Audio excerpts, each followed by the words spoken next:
So we were talking about Apple.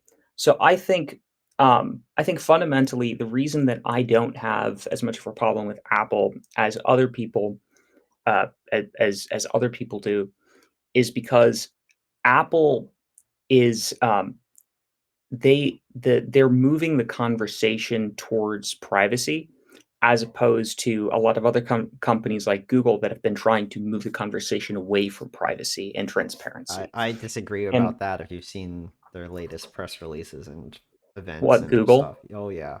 Believe that the future is private. I know that we don't exactly have the strongest reputation on privacy right now, to put it lightly.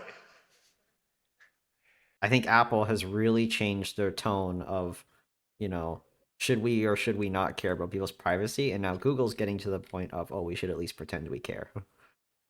And that's a huge thing because in the past they've often flown in the face of this. If you've seen like Yeah, but like videos of the CEO before Sundar Pichai, Eric Schmidt, if you see videos of there was a clip interview of him with ABC, and they were like, "Don't you think people have the right to be concerned about their privacy?" And like his response, "This is probably indicative of what Google was at the time and probably is today, but they just don't say it." People are treating Google like their most trusted friend. Should they be? If you have something that you don't want anyone to know, maybe you shouldn't be doing it in the first place.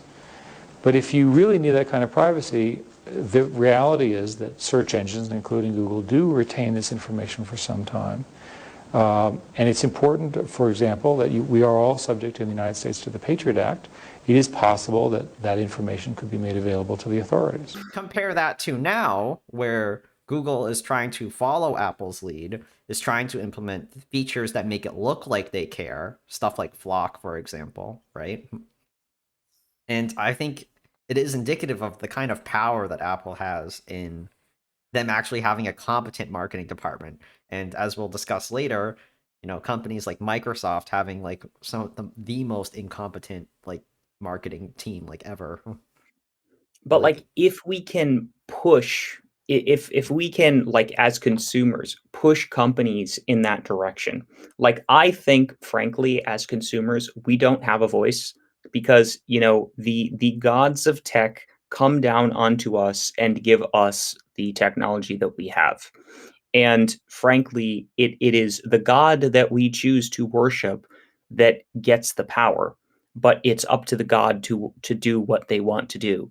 So the fact that Apple has decided to say, "Oh, well, we're going to, opt for privacy stuff," means that the only way that we have to vote as consumers in for trying to stand behind privacy is to stand behind the companies that are trying to do something for privacy. And after we have that, after the idea of privacy and, like, other related things like right to repair and transparency in your operating system, after all of those things are taken for granted, they're there already. We're not going to get rid of them.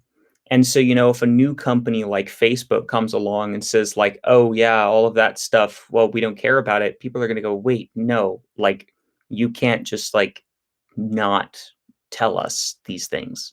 And so the expectation will change, and so companies will have to change their tone.